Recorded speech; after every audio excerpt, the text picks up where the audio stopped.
News, सच जरूरी है। नमस्कार दर्शकों, आप देख रहे हैं MNS न्यूज टीवी और मैं हूं आपके साथ श्रद्धा तिवारी। तो आइए देखते हैं आज की खास खबर। चीन में फिर कोरोना जैसी बीमारी की आशंका, केंद्र सरकार ने दिल्ली में क्या किया? भारत चीन फिर आमने सामने। तो आइए देखते हैं खबरें विस्तार से। चीन में फिर कोरोना जैसी बीमारी की आशंका।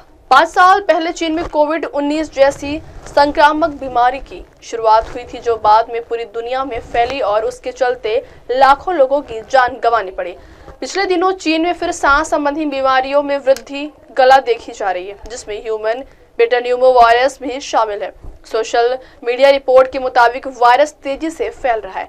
जापान में कई लोग इससे प्रभावित बताए जा रहे हैं। कुछ लोगों का दावा है कि अस्पताल और शमशान घाट पर भीड़ देखने को मिल रही है। सोशल मीडिया यूजर्स से इन्फ्लुएंजा है, HMPV, माइक्रोप्लाज्मा न्यूमोनिया और कोविड-19 सहित कई वायरस की मौजूदगी की होने का दावा कर रहे हैं। चीन में फैल रहे HMPV वायरल ठीक फ्लू और कोविड-19 के लक्षणों से मेल खा रहा है। इस पर स्वास्थ्य अधिकारियों की ओर से कड़ी निगरानी रखी जा रही है। चीन में HMPV सहित कई वायरस हावी हो रहे हैं। चीन के डिजीज कंट्रोल अथॉरिटी ने HMPV वायरस के फैलाव को रोकने के लिए एक पायलट मॉनिटरिंग सिस्टम की घोषणा की।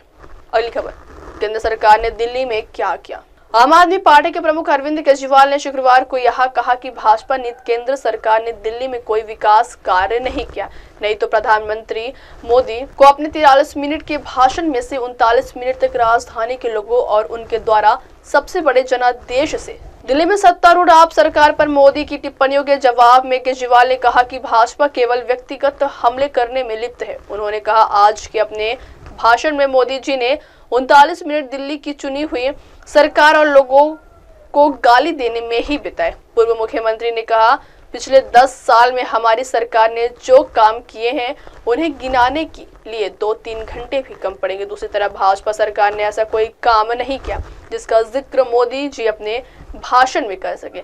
अगर काम किया होता तो उन्हें दिल्ली के लोगों को गाली देने की जरूरत नहीं पड़ती। अगली खबर, भारत चीन फिर आमने सामने। भारत और चीन के बीच सीमा विवाद पर पिछले कुछ ना समय से तेवर नरम होते दिख रहे थे, लेकिन चीन की हालिया हरकतों से एक बार फिर दोनों देशों के बीच तनातनी नजर आ रही है। शुक्रवार को भारत ने चीन की ओर से नए काउंटी बनाने के फैसले का जबरदस्त विरोध किया और कहा कि यह वह अवैध कब्जे को कभी स्वीकार नहीं करेगा। भारत ने कहा कि उसने होटन प्रांत में 2 नई काउंटी की घोषणा पर चीन के समक्ष कड़ा विरोध दर्ज कराया, क्योंकि इनके कुछ हिस्से केंद्र शासित प्रदेश लद्दाख के दायरे में आते हैं। भारत ने कड़ी प्रतिक्रिया व्यक्त करते हुए कहा कि नए काउंटी बनाने से न तो क्षेत्र पर भारत की संप्रभुता के संबंध में दीर्घकालिक और सतत स्थिति पर कोई असर पड़ेगा और न ही इससे चीन के अवैध और जबरन कब्जे को वैधता मिलेगी।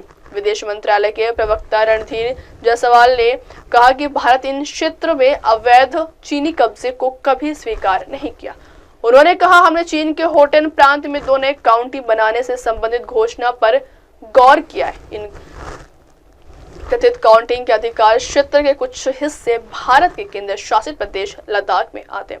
जायसवाल ने कहा, हमने राजनयिक माध्यमों से चीनी पक्ष के समक्ष कड़ा विरोध दर्ज कराया है। ज्ञात हो, पूर्वी लद्दाख में दोनों देशों के बीच काफी लंबे समय तक सैन्य तनातनी बनी रही थी। अब वक्त हो चला दर्शकों ब्रेक का। ब्रेक से लौटने के बाद देखिएगा देश और दुनिया की तमाम बड़ी खबरें। बने रही MNS न्यूज टीवी पर। नमस्कार। MNS न्यूज पुढील वाटचाली स्कूल आप देख रहे हैं MNS न्यूज, सच